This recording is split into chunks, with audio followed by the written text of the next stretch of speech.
So I haven't talked about it yet, but one of the biggest blocks of class, and it's kind of something I'm known for, is foot patrol. I call it the dying art.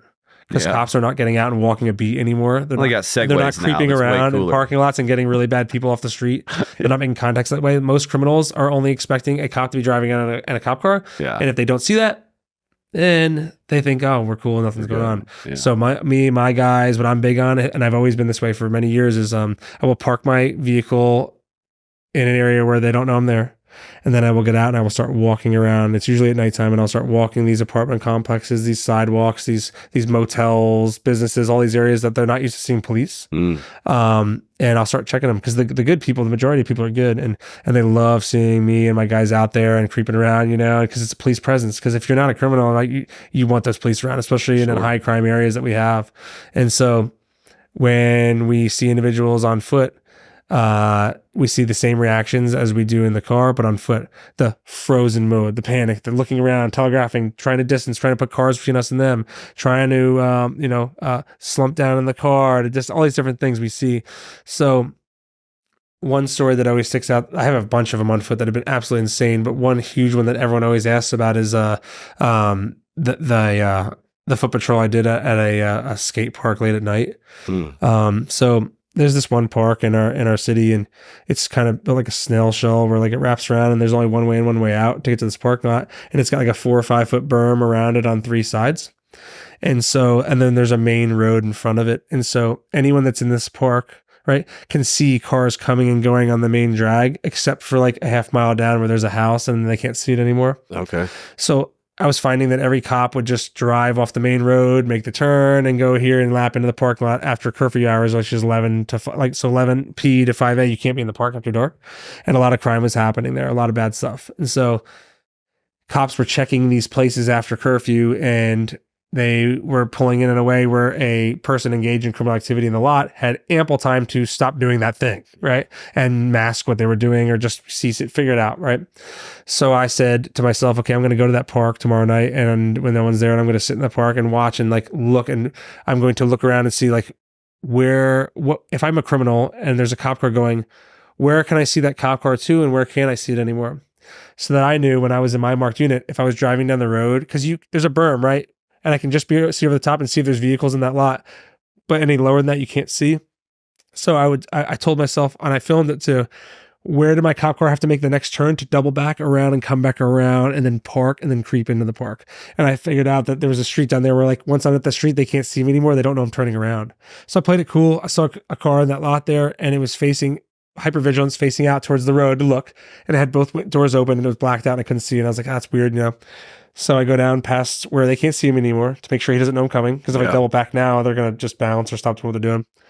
So I double back around the block, and I come around and I park behind a building, and I quickly get out. This is only like 30 seconds later, and I look up and the car's still there. And I'm like, okay, cool. It isn't, it's still doing its thing.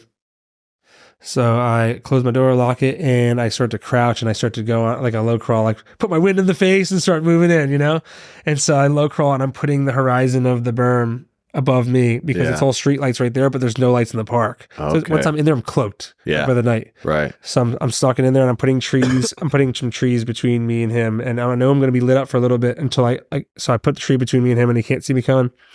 And so I finally get across the road, and I drop in, and I'm behind a tree, and now I'm in the dark, and I'm like, okay, did I make it in clean, right? And I look, and the car's still there. It's not doing anything. So I go another 10 yards, and now I'm like 50 yards from this car now, and it's in the lot. And so I'm like almost talking to myself. I'm like, what's going on here? Is like a couple just hooking off or something, what am I at? So I'm like, I don't want to ruin that for him, So like, let him finish. Yeah, it's like, yeah. Oh, thank God I didn't. Right? Oh God. Yeah. So I take my flashlight and I raise it up, and I just hit it real quick on the car. And what I was doing there was, cars sometimes when they would drive or come off side streets the lights would hit into that park every now and then. Mm-hmm. And I was just thinking, okay, what if there's any activity in the car? Because I can't see, right? It's not the safest situation to approach yet. I don't know what I even have in the car. If I flick my light there real quick, I'll maybe see if anybody reacts to that. So, show you not, I'm sitting there. I hit the light real quick, and I put it in my chest, and I'm in the dark. I'm like 40, 50 yards out. And I see this dude, and he sits up and like the car's facing me, and this dude is like facing the wrong way, straddling what appears to be the center console, and he's like gargoyled up, looking around from in the car. And I'm like, what? I'm like, what is this? Right? It's like a one-man circus in there. Like, what's going on? Like, he's straddling the center console. So he's facing the rear of the car. He's facing the rear. He's facing the rear. He's straddling the center console, and then now he's like looking around at me, like all gargoyled up, looking around, hypervigilance. I'm like, ooh, that's bad. Like that's weird, you know. So I'm like, all right. So I go look. I'm like, I already called out with I already called out with an occupied vehicle there, and I told them I was parking and walking on foot. I always tell people out on foot away from my car because I'm tracking back there. They know I'm not there. So anyway, I get to be about from here to the wall away from the car, and I hit my light in the car.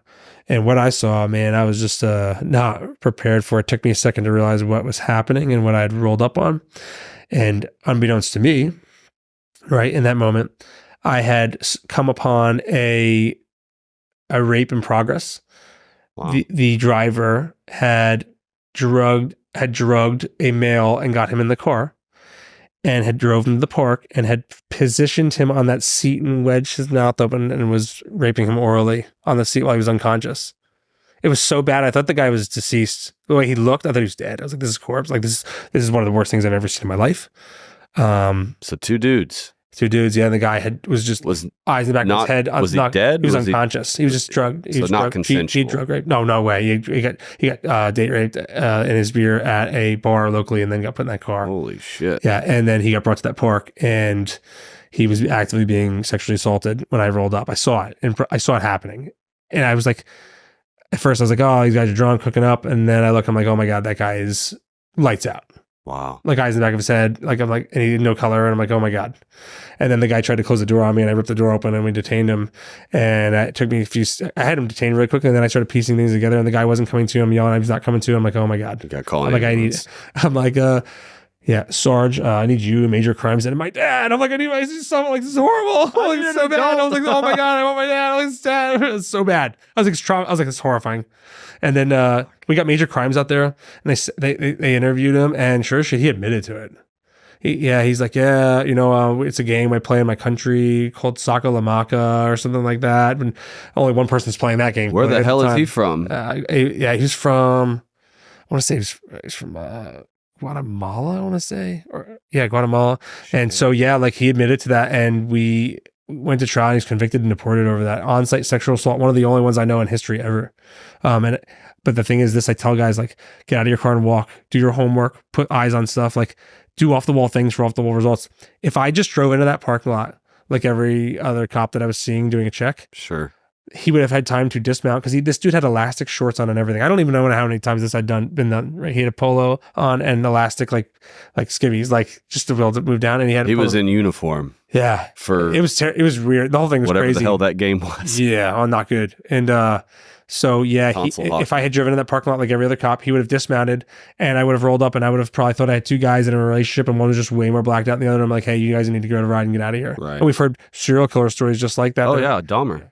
Exactly. Absolutely. Yeah, and I was like, oh my gosh, I wonder how many times, because he never even denied it. He's like, house. Because I was like, at first I was like questioning, like, what did I see? I knew what I saw. I was like, your mind like is like, did I just see that? I don't want to have seen that. And the guy, and then the guy was like, I'm not gonna, I didn't do it, but you know what? I'm not gonna argue with that officer if he says I did it. And I'm like, yo, if you accused me of doing something like that, it'd be a hard no, man. I wouldn't be like, yeah, well, I don't want to, I don't want to call the officer a liar.